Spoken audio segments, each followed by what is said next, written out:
Nous sommes de plus en plus nombreux à en rêver, échapper au système, à cette maximisation du profit, partout, tout le temps, qui ravage nos sociétés et la planète. Mais le problème, c'est que rompre avec le mode de vie dominant exige des sacrifices que peu d'entre nous sont prêts à consentir.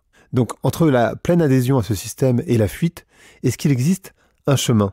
Ce texte, c'est la 4e de couverture du dernier livre d'Alexandre Lacroix, qui est philosophe, romancier, qui est directeur de la rédaction de Philosophie Magazine et cofondateur de l'école d'écriture des mots. Et son livre parle du système et comment on peut s'en libérer, comment on peut ne pas être esclave de ce système. C'est une conversation nécessairement philosophique, puisqu'on parle avec un philosophe, mais passionnante, puisque vous allez voir que elle est extrêmement moderne. On va parler de thèmes sur lesquels on revient régulièrement sur le podcast, de la modernité, de la postmodernité, de l'hyperconnectivité, du bonheur. Bref, je vous laisse écouter cette conversation. Allez, Vlan, c'est parti.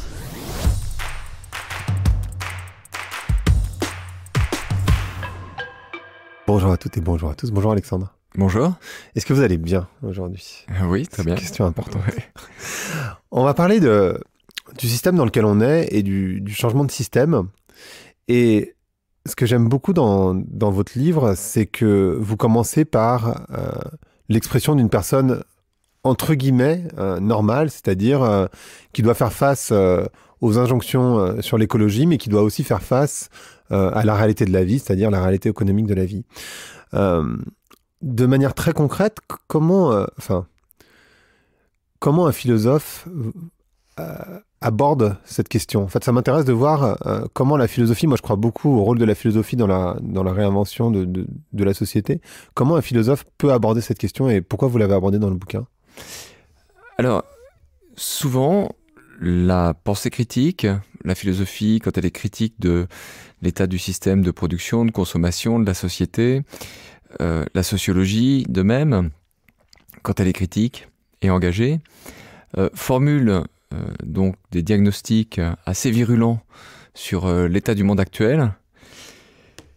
Et ces diagnostics ne laissent entrevoir de solutions que extrêmement radicales. C'est-à-dire que j'ai un souvenir comme ça qui est assez drôle. Je ne dirais pas qui, mais j'ai interviewé longuement, puisque je m'occupe de Philosophie Magazine, un intellectuel spécialiste du rôle des écrans et de l'aliénation aux écrans, qui fait une description à la fois sociologique et philosophique absolument parfaite du pouvoir que les écrans ont pris sur nous et sur nos existences. Et à la fin de vraiment de cette analyse brillante, il dit mais moi j'ai la solution. Alors je dis ah oui. Et je serais très curieux de la connaître. Il me dit bah oui, il suffit de renverser le capitalisme.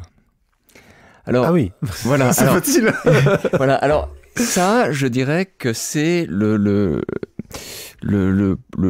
point de vue qui n'est pas le mien. C'est-à-dire que je trouve que là, on se paye de mots, on se moque un peu du monde, à laisser entrevoir en fait qu'un changement de système radical est imminent, voire même facile à opérer.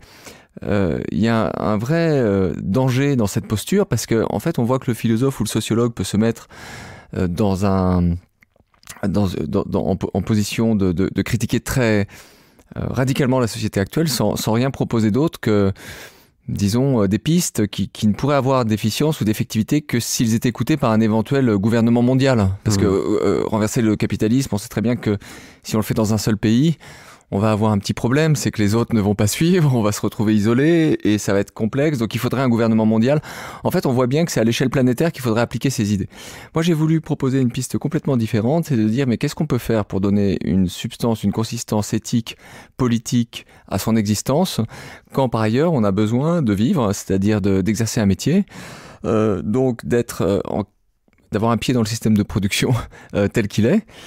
Qu'est-ce qu'on raconte à la jeunesse ? C'est un peu la même question. Qu'est-ce qu'on dit à ses enfants ? On leur dit, attendez, la révolution, c'est pour bientôt, il va y avoir un autre modèle qui sera plus juste, plus éthique que le nôtre. Il suffit mettez-vous pour l'instant sur le côté, et puis vous verrez dans 20 ans.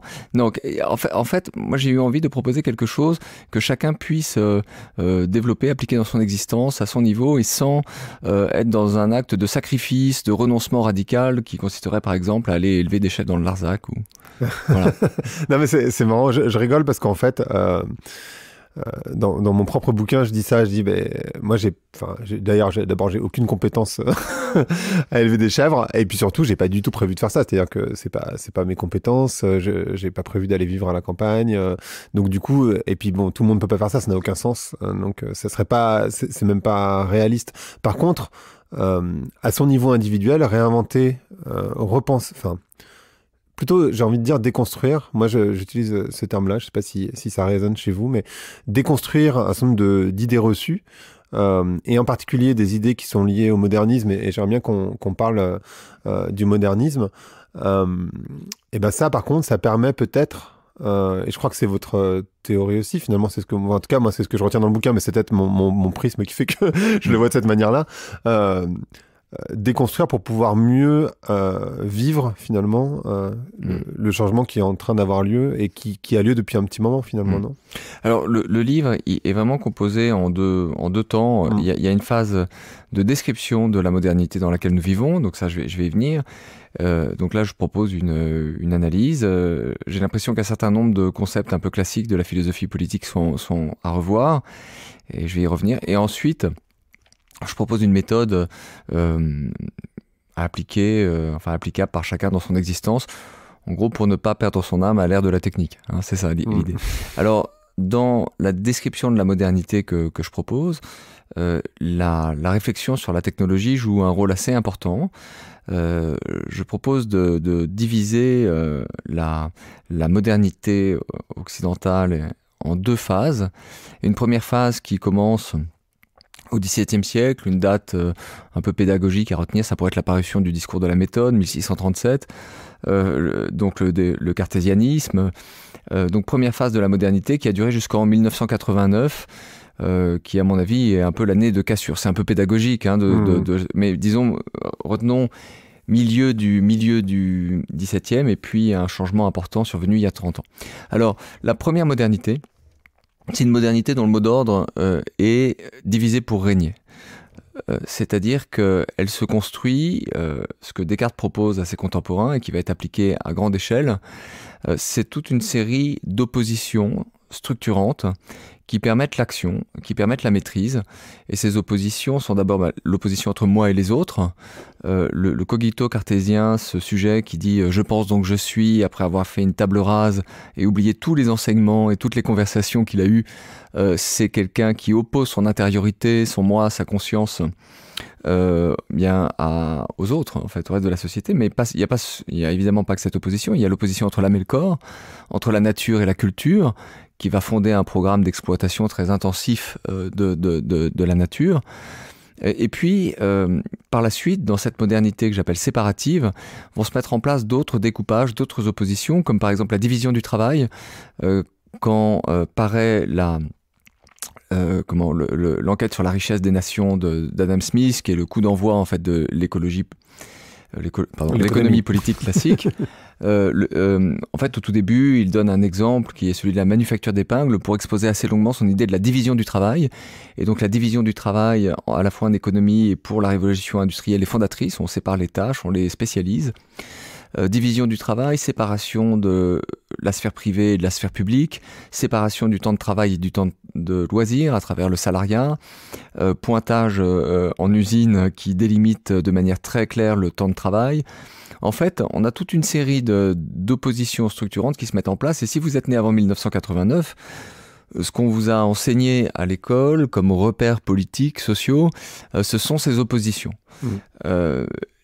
Or, 1989, je disais, c'est une cassure à deux niveaux. D'abord, évidemment, c'est l'effondrement du mur de Berlin et donc la réunification. Le monde était séparé en deux blocs, l'un communiste, l'autre capitaliste. Tout d'un coup, non, il y a une globalisation qui va s'accélérer avec des flux de marchandises, d'informations, de personnes qui s'intensifient énormément.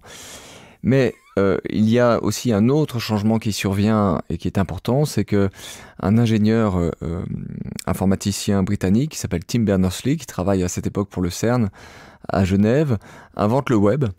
Et donc, c'est le point de départ de la révolution technologique, de la révolution numérique qui va affecter l'ensemble de nos manières de vivre et d'agir. Alors, ce qu'on peut dire en préambule, c'est qu'on a basculé là et que toutes les oppositions que j'ai listées rapidement tout à l'heure ont été mises en crise par l'ère de la connexion. Si vous reprenez un par un ce que j'ai dit, l'opposition entre moi et les autres, si je me promène aujourd'hui seul en forêt, à travers mon smartphone, en fait, je suis atteint par des messages de mes collègues, de mes proches, de ma famille, des gens que j'aime, par des informations. En fait, mon flux de conscience, il n'est pas si indépendant que ça. Il est traversé par des messages émis par les autres. Moi, j'appelle ça la télépathie assistée par les machines. L'opposition entre temps de travail et temps de loisir, c'est fini. On l'a bien vu avec la pandémie, mais même avant, c'est-à-dire que on tend à faire des choses pour soi au travail sur écran. On va peut-être réserver une place au cinéma, au concert, un train pour son week-end. Mais chez soi, on va répondre à des mails professionnels, parfois tôt le matin, tard le soir. Donc décloisonnement, l'opposition entre nature et culture, elle est mise en crise, alors pour des raisons un peu différentes, mais qui tiennent aussi à la progression de l'ère de la technique. C'est-à-dire, nous sommes entrés dans l'Anthropocène. L'humanité est devenue une force façonnante, à la fois pour la géologie, pour l'atmosphère. Donc l'opposition entre nature et culture a vraiment du plomb dans l'aile. Sphère publique, sphère privée, ça c'est clairement fini. Quand vous publiez vous-même chaque minute ou chaque élément fort de votre vie privée sur les réseaux sociaux, en fait, on s'aperçoit bien que cet acte de publication ouvre votre vie privée sur le dehors. Et on est donc entré dans une modernité que j'appelle connective par rapport à la modernité d'avant 89 qui est séparative, dans laquelle une mise à jour de nos catégories est nécessaire.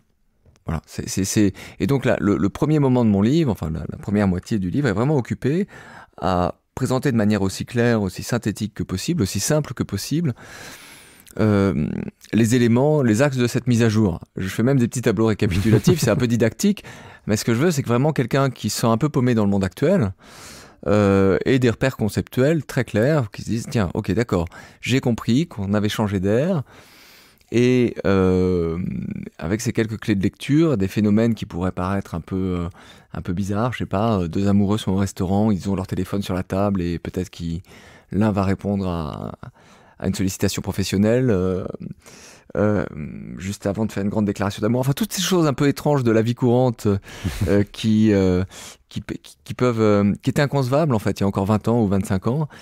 C'est clair à mon avis quand on a posé les bonnes bases conceptuelles.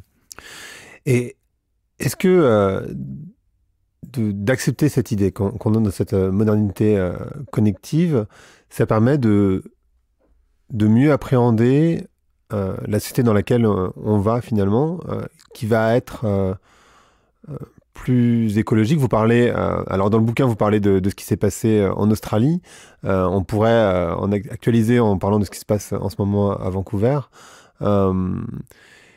Comment, en fait, parce que je crois que, enfin, et le bouquin commence comme ça, mais il y a vraiment cette injonction autour de l'écologie, et vous en parlez tout à l'heure, mais cette réalité autour de, faut bien gagner sa croûte aussi, et puis finalement son travail, souvent il faut prendre sa voiture pour y aller, etc., etc. Donc c'est quasiment, je vis donc je pollue, quoi. Pour faire un clin d'œil entre guillemets à la phrase de Descartes, mais il y a vraiment ce truc-là dans nos sociétés en tout cas. Oui, alors le livre ne porte pas que sur l'écologie, pas du tout. Par exemple, j'ai travaillé sur l'écologie, mais sur quelque chose d'assez particulier dans l'écologie, quelque chose qui est pas très connu, ce qu'on appelle l'esthétique environnementale. J'ai écrit un livre qui s'appelle Devant la beauté de la nature sur en fait les types de relations sensorielles et émotionnelles que nous tissons avec nos environnements, avec les paysages, avec les forêts, avec les montagnes, avec les couchers de soleil. Là, la question, elle n'est pas uniquement écologique. Si je cite les incendies de brousse, les feux de brousse qui ont dévasté l'Australie il y a 2 ans, mais en fait il y en a régulièrement et de plus en plus intenses avec les vagues de canicule depuis une dizaine d'années en Australie. Mais on peut aussi bien citer dans l'actualité plus récente la vague de canicule au Canada avec ses températures records de 49,6 degrés qui ont créé des incendies et viennent d'éradiquer un village à l'heure où on parle qui a brûlé. Eh bien, là, on a une illustration de ce que je disais sur la mise en crise de la séparation entre nature et culture. Pourquoi ? Parce que ces incendies ne sont pas des catastrophes naturelles. C'est plutôt en fait, ces vagues de canicule sont la conséquence des activités humaines et des émissions, et largement des émissions de gaz à effet de serre, avec tous les effets dominos qui s'en suivent. En fait, on a affaire aux conséquences naturalisées de l'action humaine. Et là, on est bloqué, parce que on sait comment faire pour lutter contre des humains. Une culture peut lutter contre une autre, ça s'appelle la guerre. Un pays peut déclarer la guerre à un autre. Entre humains, on sait parfaitement se faire la guerre. On l'a d'ailleurs montré abondamment pendant toute l'histoire. On sait également se protéger des catastrophes naturelles. Ce qu'on ne sait pas faire ici, c'est lutter contre les conséquences naturalisées de l'action humaine. Pourquoi ? Parce qu'en fait, pour stopper la catastrophe qui a l'air d'être naturelle, il faudrait agir sur l'humain. C'est une sorte de billard à deux bandes et c'est troublant. Et en fait, tant qu'on continue à penser comme dans le monde d'avant, comme dans la modernité séparative, en se disant tiens, il y a nature et culture, on est complètement bloqué. On ne peut pas concevoir une piste d'action. Donc voilà, là c'est vraiment une illustration, je dirais, claire de la difficulté qu'on a si on veut appliquer les catégories d'avant 1989 au monde du 21e siècle. Voilà, alors ensuite... Moi, dans ce livre-là, ma question, elle est plutôt existentielle qu'écologique. La question que je me pose, c'est que comment on va faire pour échapper à une forme d'aliénation par cette technostructure ? Comment faire pour ne pas devenir un simple rouage de ce système ? Par système, j'entends ce système de production et de consommation largement relayé par la technologie ou les technologies connectées. Il y a une pente qui est dangereuse, pour chacun de nous, existentiellement, me semble-t-il, c'est que la vie ne soit plus qu'une succession de temps d'écran, avec des temps d'écran travail. Alors, temps d'écran travail, on est en réunion Zoom, sur un fichier Excel, sur un Word, sur sa messagerie. Et puis, quand on a terminé ça, on passe au temps d'écran loisir. Et là, on va regarder un match de foot, jouer à un jeu vidéo, aller sur les réseaux sociaux, aller sur Netflix, s'acheter des choses sur Amazon. Et en fait, on s'aperçoit que très vite, ce système actuel, cet état du monde actuel peut nous emmener dans une espèce de circonstance où c'est pas tout à fait la Matrix, mais enfin quand même, on est branché à un écran, connecté en permanence. En fait, on n'est plus qu'un rouage d'un système de production-consommation, sachant que quand on est dans le temps d'écran travail, on produit, et quand on est dans le temps d'écran loisir, on consomme. On peut se dire, mais c'est formidable, c'est génial, on se débranche, on est assis, qu'est-ce qu'on perd ? À mon avis, on perd pas mal de choses quand on se laisse happer. Notamment, on perd la possibilité de parler à la première personne du singulier, d'avoir des pensées autonomes, d'avoir des pensées et des rêveries qui ne sont pas faites pour être publiées et partagées, qui ne sont pas des réponses à des messages, d'avoir des pensées complexes et divagantes. En fait, le pas de côté intérieur, le pas de côté mental n'est possible que quand on s'écarte un petit peu de cette méga machine ou de cette technostructure. Donc ça, c'est une première chose qu'on perd. À mon avis, on perd aussi une certaine forme de rapport à l'attente et au désir, parce que ce que fait la technostructure actuelle, c'est que elle capte tous nos comportements d'impulsion. C'est le régime de la satisfaction en un clic. Vous avez envie d'une pizza, vous pouvez l'avoir tout de suite. Vous avez envie d'un partenaire sexuel, vous pouvez l'avoir tout de suite. Vous avez envie d'un livre, vous pouvez l'acheter tout de suite. Mais vous n'attendez plus, vous ne désirez plus vraiment. C'est un circuit très court entre le besoin ou le désir et sa satisfaction. Et ce circuit très court, le temps d'une recherche Google, quasiment, pour avoir sa satisfaction, ça ne produit que des satisfactions, en fait, brèves, un peu ternes, de courte durée. Et donc on reste comme ça, complètement déboussolé. Et puis surtout, je dirais, en fait, à l'issue de cette histoire-là, c'est l'auto-exploitation. C'est-à-dire que, rivé à nos écrans et à nos machines, on ne cesse d'ajuster des moyens à des fins, en fait, de vouloir maximiser son profit, performer, produire, être joyeux dans sa consommation. Mais en fait, on est complètement pris dans une logique externe à nous qui nous traverse et qui nous réquisitionne. Et ça, c'est pas un enjeu écologique, même si ici et là je fais allusion à l'écologie dans ce livre, mais c'est vraiment un enjeu existentiel sur le type de vie qu'on a envie de mener au XXIe siècle, sur le type aussi de modèle qu'on a envie de donner aux enfants. Moi, j'enseigne depuis toujours, puis j'ai 5 enfants, mais j'enseigne depuis 1998 à Sciences Po, puis j'ai aussi créé une école d'écriture. Je suis très attaché à la question de la transmission et de l'enseignement.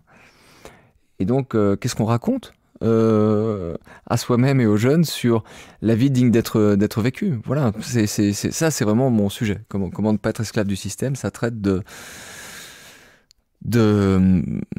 l'envie d'échapper à une aliénation qui serait aussi une forme d'auto-exploitation radicale. Mmh.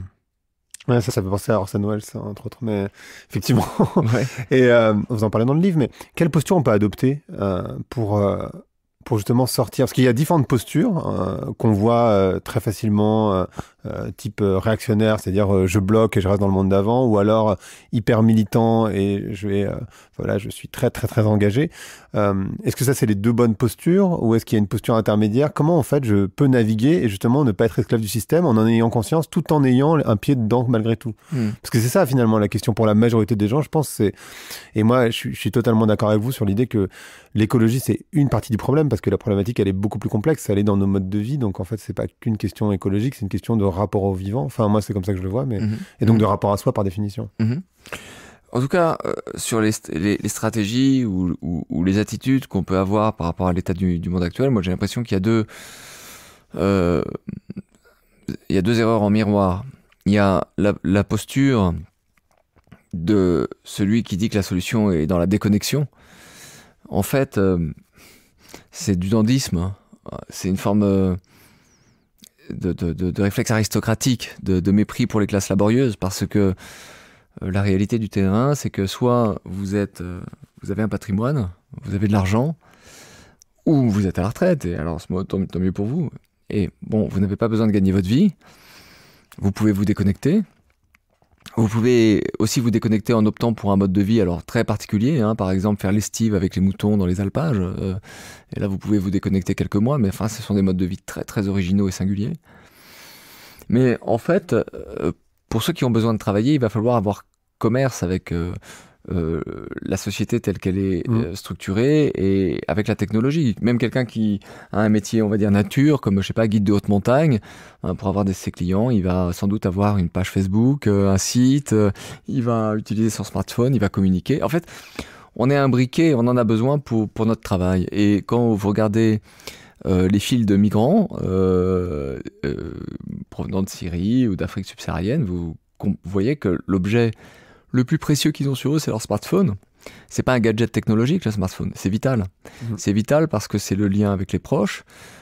C'est la possibilité de recevoir ou d'émettre des transferts d'argent. C'est la possibilité de trouver des opportunités de travail, de se repérer dans l'espace.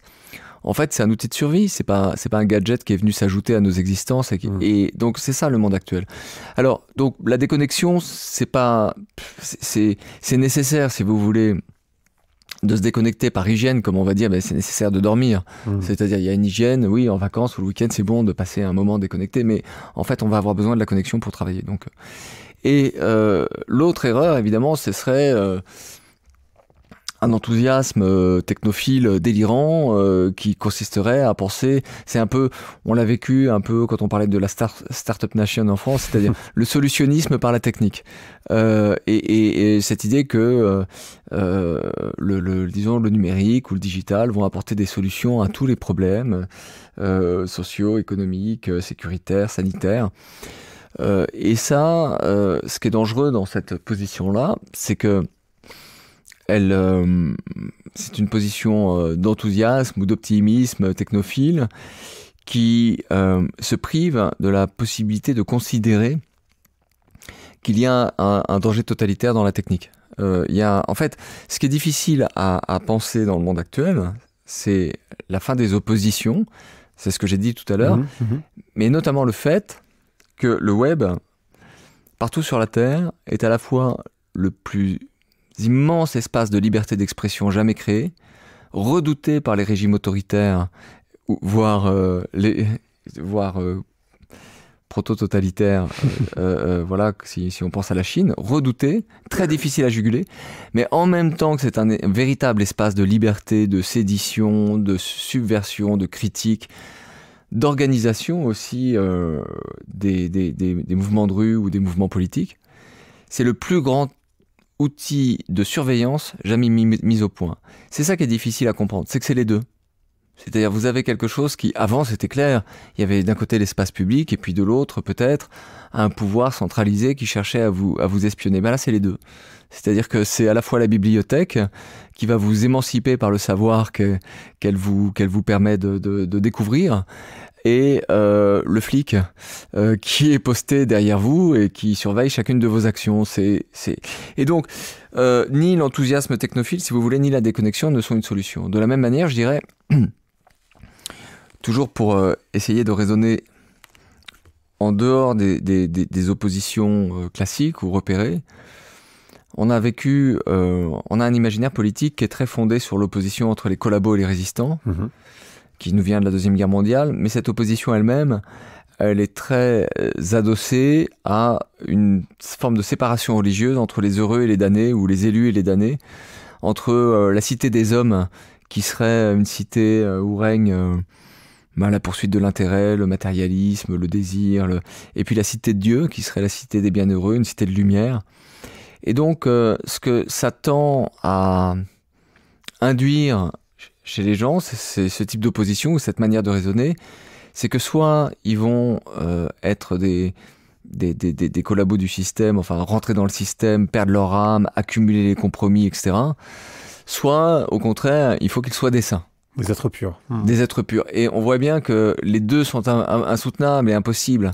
Alors moi, ce qui m'intéresse, évidemment, je vais y venir, c'est la voie médiane. C'est-à-dire de dire, non, on peut sauver son âme à l'ère de la technique. On peut avoir une vie éthique sans être un saint et sans être impur.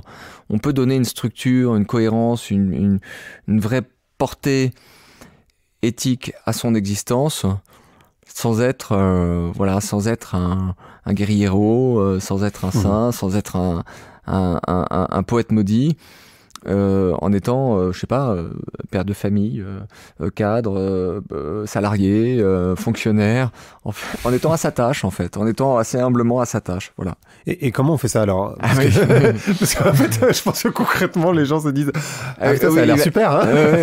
Non, mais le préambule est nécessaire parce que la solution que je vais vous proposer, la solution que je vais vous proposer, elle est hyper simple. C'est-à-dire, alors je vais me lancer, je vais vous expliquer ce que c'est. Moi, c'est une solution que j'appelle le post-utilitarisme. Le système tel qu'il est construit, j'ai beaucoup parlé de la technologie, mais il y a une philosophie de l'action ou une éthique qui infuse dedans implicitement, qui est l'utilitarisme. L'utilitarisme, ça a été inventé à la fin du XVIIIe siècle par Jeremy Bentham, et au début de ses introductions aux principes de la morale et de la législation, c'est son grand livre, Bentham dit que le but de la vie, c'est de maximiser son utilité, que toutes les autres morales sont hypocrites ou insincères. Lui, il pense à la morale religieuse, mais et donc maximiser son utilité. Le mot est pas très très clair à l'époque de Bentham, il l'est toujours pas aujourd'hui. Qu'est-ce qu'il entend par là? Lui, il entend probablement le plaisir, la satisfaction, mais au sens assez physique du terme, très matérialiste. À sa suite, John Stuart Mill, qui est l'autre grand utilitariste, entend plutôt le bonheur. Mais les économistes qui se sont beaucoup intéressés à ce modèle de pensée, qui l'ont décliné dans leur propre modélisation, vont entendre profit. Vous voyez, utilité, profit, bonheur, plaisir. On sent bien que c'est pas tout à fait la même notion, mais ce qui est derrière, c'est l'idée d'une maximisation. Voilà, c'est ça. Alors, tous nos outils techniques nous propose d'atteindre cet objectif. Ce sont des outils en fait d'optimisation. Par exemple, vous avez sur votre smartphone un logiciel de navigation. Vous allez gagner du temps parce que vous allez optimiser vos trajets. Gagner du temps, c'est gagner de l'argent. Gagner des opportunités, c'est maximiser votre profit. En fait, toute la technostructure, c'est une sorte d'infrastructure qui nous sert à être gagnant par la raison, par la rationalité dans cette course à la maximisation du profit. Alors moi, ce que je dis, c'est qu'on va pas pouvoir en sortir complètement de cette histoire-là. On va pas renverser le capitalisme tout de suite, ni l'utilitarisme. C'est trop profondément ancré dans nos process, dans nos contraintes, dans les tableaux d'amortissement des emprunts. En fait, c'est trop fortement ancré pour qu'on s'en dégage comme ça complètement. Par contre, ce qu'on peut faire, c'est devenir post-utilitariste. Et l'idée est la suivante. Un post-utilitariste, c'est quelqu'un qui maximise son profit, certes, mais sous contrainte d'idéal. je pose d'abord un idéal et un seul. Je décide pas d'être intégralement vertueux, je vais pas y arriver. Je me donne un idéal, une visée, une boussole, un or. Un idéal qui doit quand même correspondre à un désir profond que j'ai en moi. Et une fois que j'ai posé cet idéal, bah, je maximise mon profit comme tout le monde. Ça veut dire que je ne suis pas désintéressé. Mais je ne vais jamais confondre, j'allais dire les serviettes ou les torchons, c'est-à-dire je ne vais jamais faire en sorte que cette logique du profit, de la rationalité, vienne rogner ou m'amener à renoncer à mon idéal. Je garde mon or. Je vais prendre un exemple. D'ailleurs, c'est un exemple amusant parce que c'est un exemple qui est dans le livre. C'est l'exemple d'un menuisier. Et j'ai eu, il y a 2 semaines, un menuisier qui m'a écrit une très belle lettre en me disant « C'est exactement ce que vous racontez, c'est exactement ce que j'ai vécu. J'ai fait ce choix. » Alors, le choix, quel est-il? C'est un menuisier, par exemple, peut être un utilitariste standard. À ce moment-là, il va vouloir vendre le maximum de meubles avec la plus forte marge de rentabilité. Ok, utilitariste standard. On dira, c'est un homme qui a réussi, il aura peut-être une belle bagnole, une villa, etc. Ok.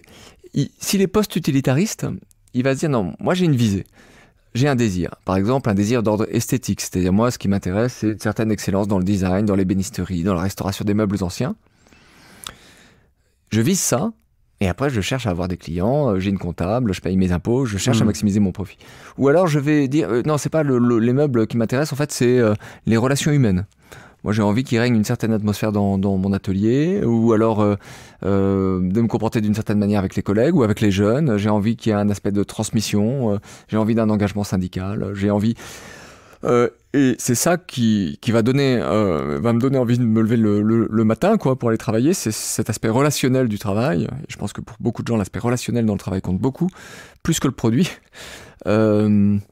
Et ça va me m'aiguillonner. Et puis par ailleurs, je vais avoir une logique économique, une logique cohérente et utilitariste. Ça peut être aussi un objectif, puisqu'on en a parlé, ou un idéal d'ordre écologique. Et là, je vais me poser des questions sur la filière d'approvisionnement du bois, puisqu'il y a un gros problème autour des bois exotiques qui proviennent de la déforestation et qu'il y a une réflexion aujourd'hui nécessaire sur ces questions. Donc, vous voyez, une fois qu'un idéal est posé, mais il ne faut pas que ce soit un idéal gadget, parce que sinon vous allez, à la première occasion un peu tentante, vous allez le mettre de côté. Mais si c'est quelque chose qui vraiment, pour vous, vous porte, ça donne un sens au moment pénible que vous passez sur la comptabilité ou avec votre banque, etc. Ça donne un sens à votre action quotidienne.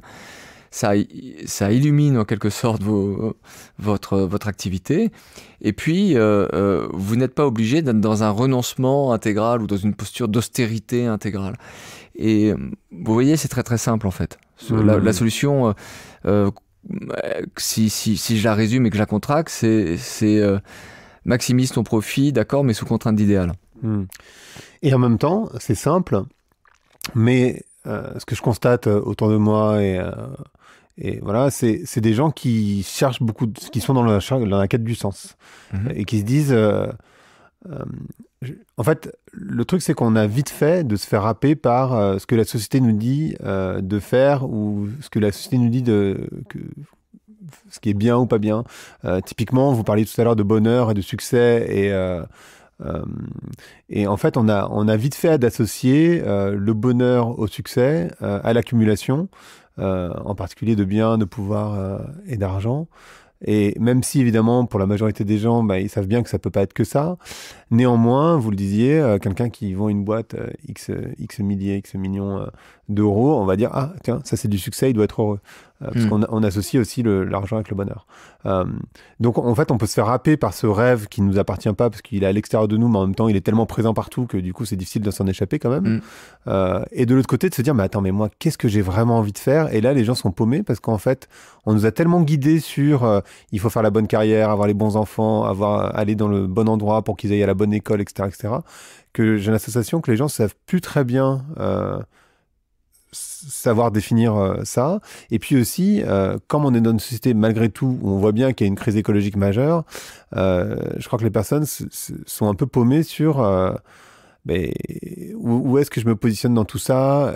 Il y a un petit problème de projection. On était beaucoup dans une société Alors là, pour le coup, je vais reparler de ma fétolie de la postmodernité, mais dans la modernité où on était sur un triptyque d'individualisme, de capitalisme et de projection, de projet, on va dans un alors lui c'est sa théorie en tout cas, dans une sorte de postmodernité où on est dans le collectif, la nature et le temps présent. Donc du coup, il y a aussi ça et j'ai vraiment la sensation que par exemple cette année et demie qu'on vient de passer pendant la crise du Covid, et ben c'est simplement se réapproprier, se dire en fait le collectif c'est vachement important parce que ce qui compte c'est pas forcément ce que je vais acheter mais vraiment les liens que j'ai avec mes voisins, avec les personnes âgées autour. Ce qui compte c'est pas forcément la projection parce qu'en fait je sais pas quand est-ce que ça va s'arrêter cette crise, mais ce qui va compter c'est le temps présent et qu'est-ce que je peux faire maintenant. Et y a, vraiment j'ai la sensation que les gens sont perdus entre, pour revenir sur une question un peu plus précise, mais sont perdus entre les projections de la société et ce qu'on a vraiment envie de faire, et puis aussi ce brouhaha finalement dans lequel les gens sont un peu perdus. Je sais pas si ça résonne. Oui, alors il y a deux choses dans ce que vous venez de dire. La première chose, c'est sur la quête du profit ou la quête de l'argent. Moi, je me souviens un jour, enfant, d'avoir demandé à mon père, écoute papa, combien d'argent il faut gagner dans sa vie ? Il faut gagner combien ? Et il m'a fait cette réponse extraordinaire. Il m'a dit assez pour ne jamais faire ses comptes. Alors, il voulait pas du tout dire richissime. Il vivait simplement. Hein. Il voulait simplement dire que, en fait, je crois que c'est vrai. L'argent, quand on est aux abois, que nouer le mois est un salaire, est un cauchemar, est une source d'angoisse. Qu'on est à découvert pendant les 10 derniers jours ou les 15 derniers jours du mois, l'argent devient obsédant en fait. Et c'est un vrai problème, ces moments de précarité. En fait, moi je me suis engagé tardivement dans la vie active. Jusqu'à l'âge de 30 ans, j'étais uniquement auteur, écrivain. Je vivais à la campagne avec peu de moyens. Et je me souviens que bizarrement, l'argent s'immisçait dans mes pensées et cette anxiété en fait du lendemain, du mois suivant, de la facture EDF, etc. C'était vraiment une sorte de pollution mentale qui m'empêchait presque de créer. C'est-à-dire, enfin, j'avais pas de sérénité par rapport à ça. Et voilà, j'ai eu assez tôt aussi un enfant à 25 ans. Et il y avait comment je vais lui acheter des vêtements, des chaussures. Enfin, ces questions se posaient. Et donc, l'argent devient obsédant, si vous voulez, quand vous êtes dans le manque. Mais assez vite, si les besoins essentiels sont satisfaits, il devient quand même possible de s'intéresser à autre chose. et quand même, c'est là que la vie se déploie, prend du relief et de l'intérêt, et que la question du sens se pose. C'est pas simplement une question pour estomac plein, le sens, mais on voit bien qu'il faut être sorti d'une certaine urgence et d'une certaine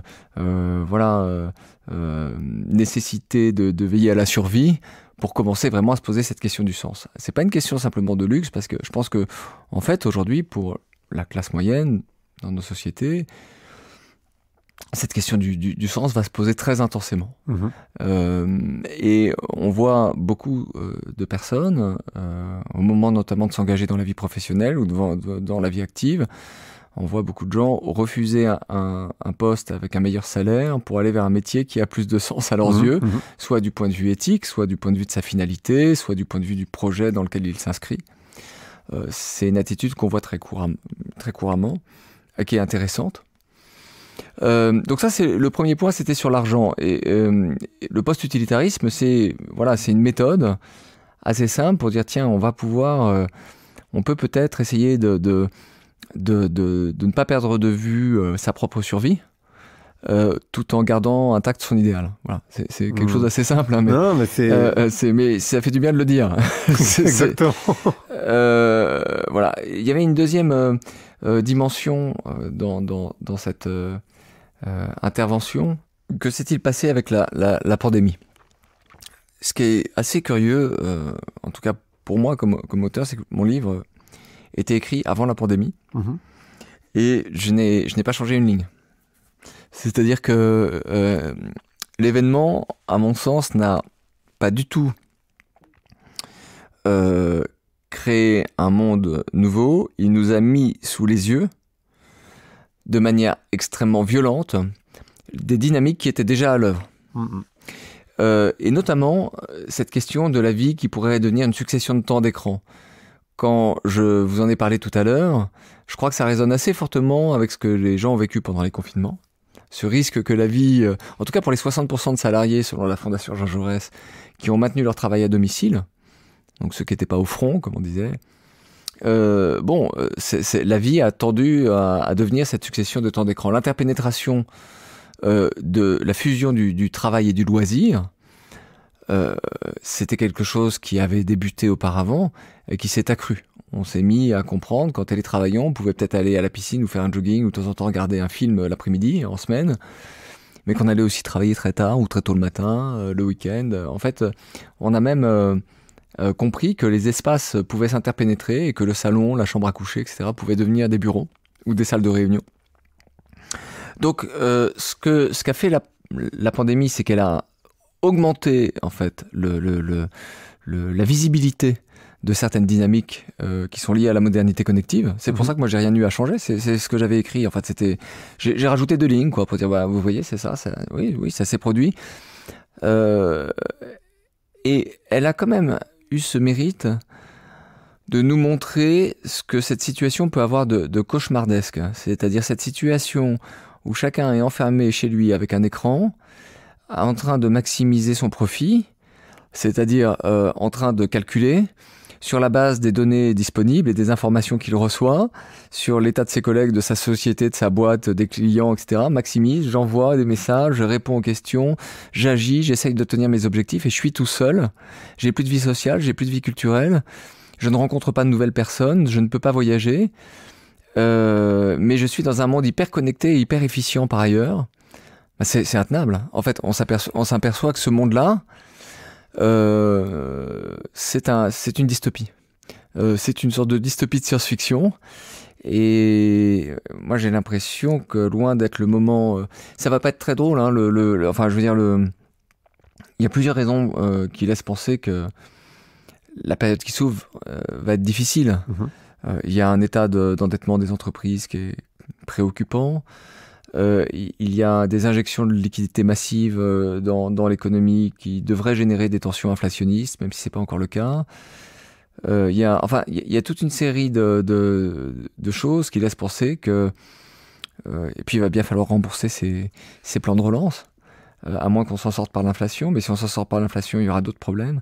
Enfin, on voit bien que ça va être tendu et que par exemple, il y a une étude qui est paru dans le Guardian, qui a été répercuté dans le Guardian il y a quelques semaines, qui montrait que 2021 allait être une année record pour les émissions de carbone et de gaz à effet de serre, parce que tous les pays émergents ou à industrie lourde se mettent en rattrapage pour ne pas sombrer.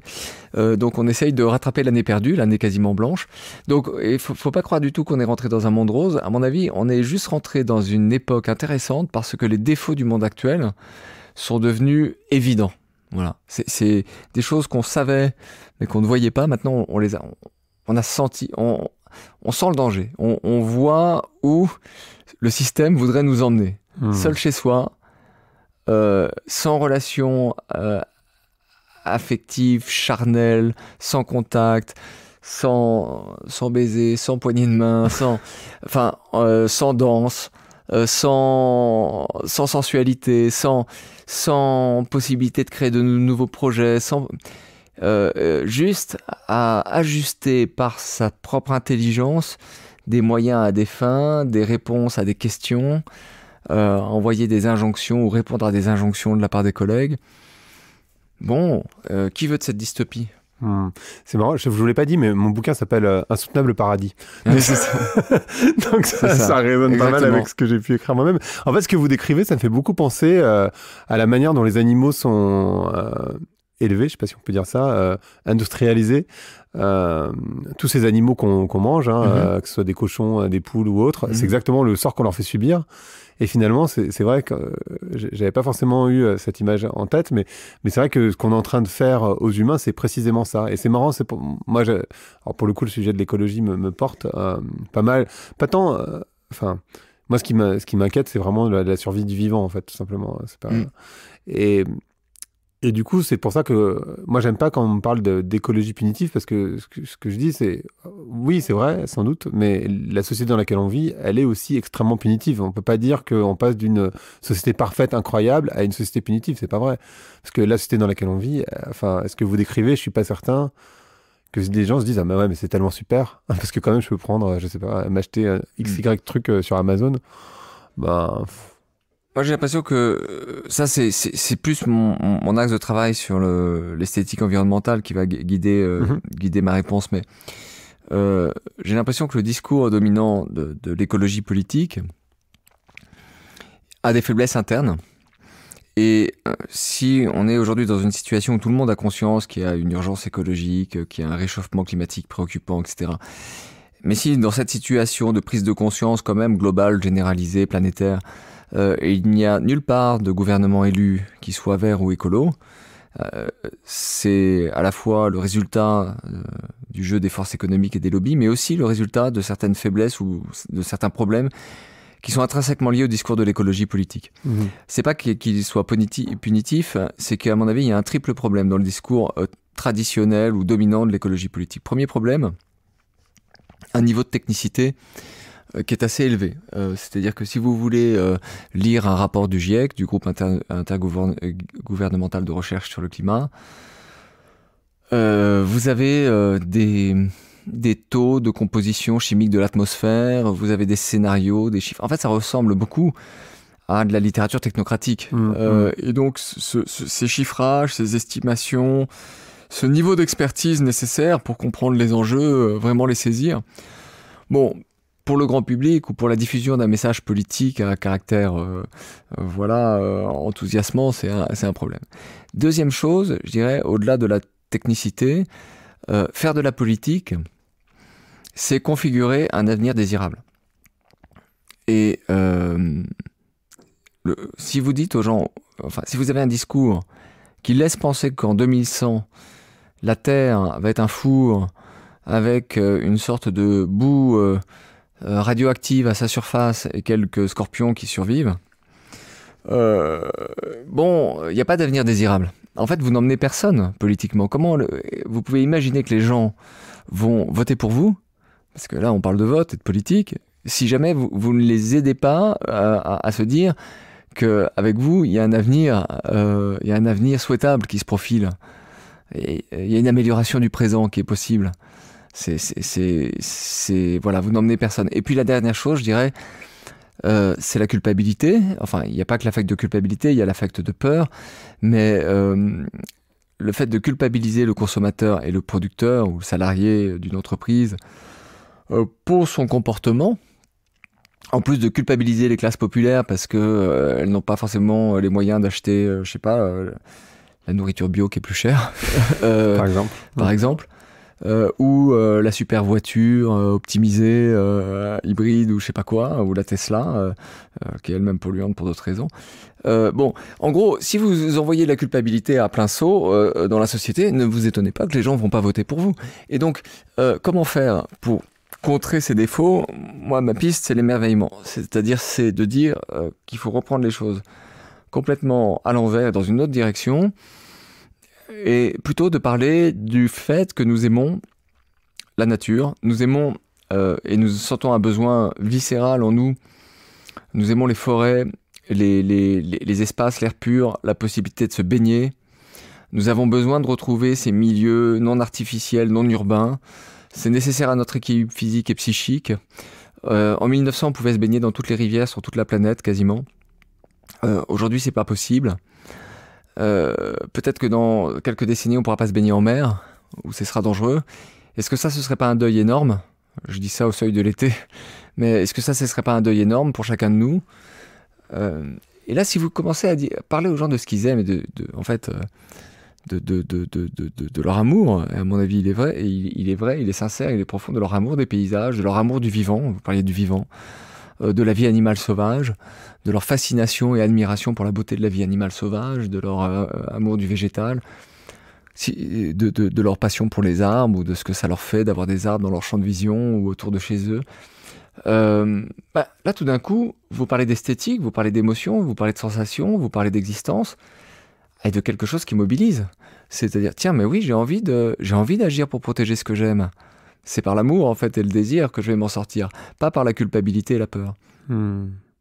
J'aime beaucoup cette réponse, pardon. J'étais parti dans mes pensées, mais en même temps, je trouve ça, super beau, parce qu'effectivement, je trouve que il y a ça, et puis moi, je pourrais quasiment rajouter un 4e point, qui est que, quelque part, je pourrais rajouter un 4e point, qui est quelque part la manière dont l'écologie politique prend vie, je pense par exemple à la mairie de Paris, elle oppose aussi. Parce que même si les Parisiens adorent faire du vélo, et c'est génial, les voies de vélo, c'est super pour les gens qui vivent dans Paris.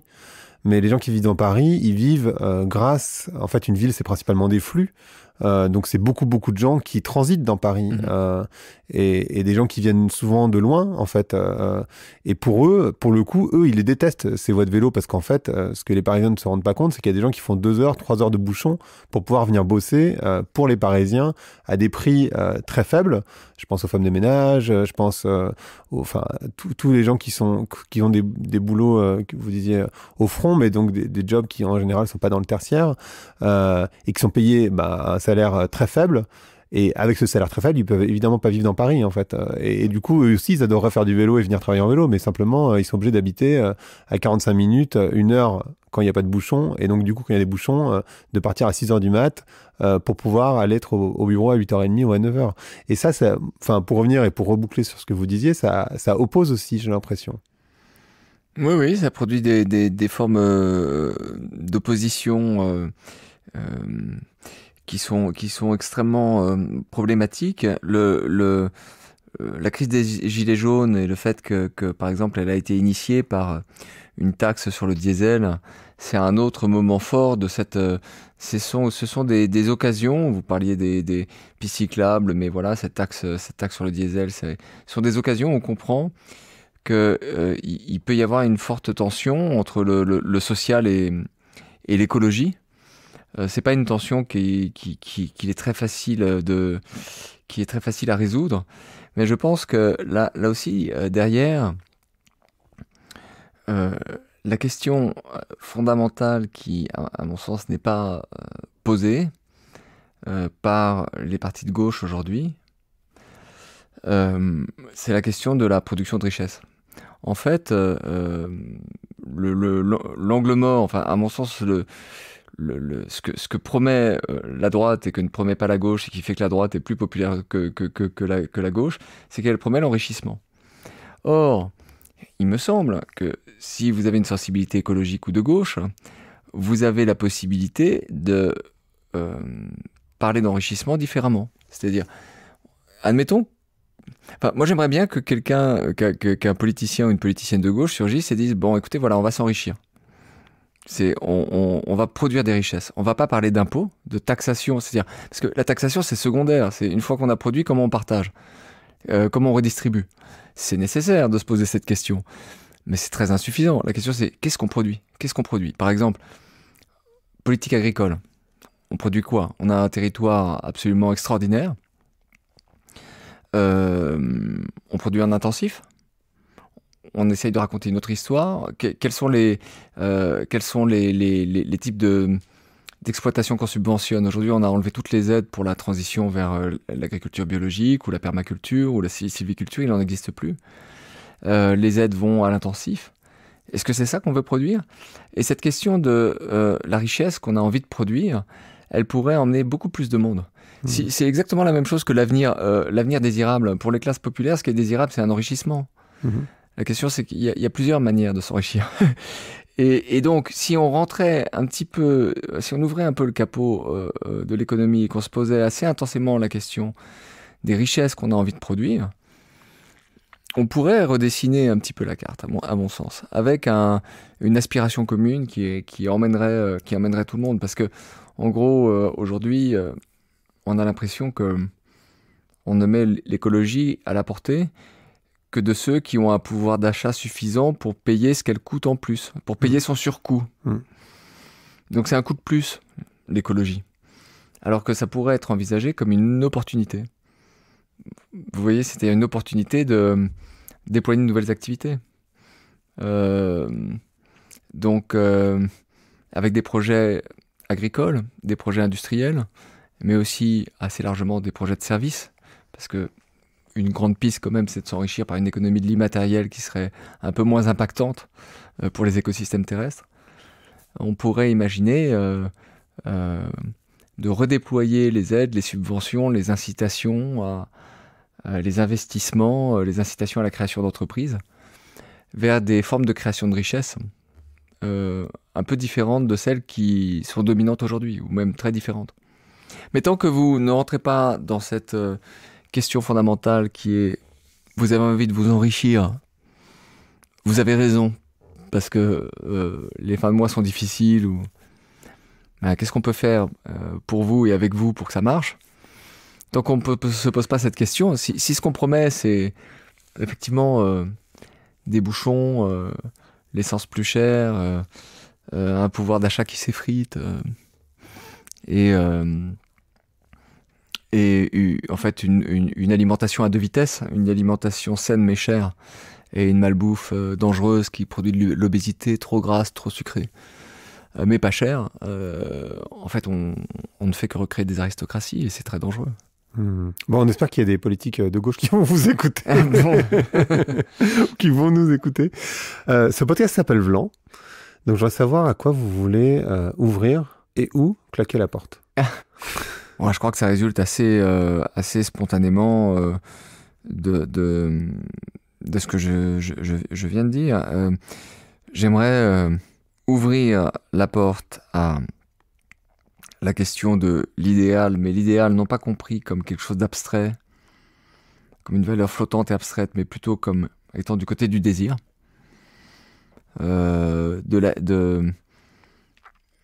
J'aimerais parallèlement refermer un petit peu la porte à la simple course au profit ou à une forme de matérialisme de courte vue qui ne fait en fait que produire de l'inégalité et un désastre du point de vue des écosystèmes. Parfait. Merci beaucoup Alexandre. Merci. Merci d'avoir écouté Vlan. Si vous avez aimé l'émission, n'hésitez pas à mettre des étoiles sur vos plateformes de podcast préférées. Vous pouvez aussi partager l'épisode sur vos réseaux sociaux, Instagram Stories, Facebook, LinkedIn, où vous voulez. Je suis Grégory Pouy. Vous pouvez me retrouver sur l'intégralité des plateformes sous le nom Greg from Paris. Si vous avez des idées pour des invités, si vous avez des commentaires, n'hésitez surtout pas à m'envoyer un message. Allez, merci et à bientôt.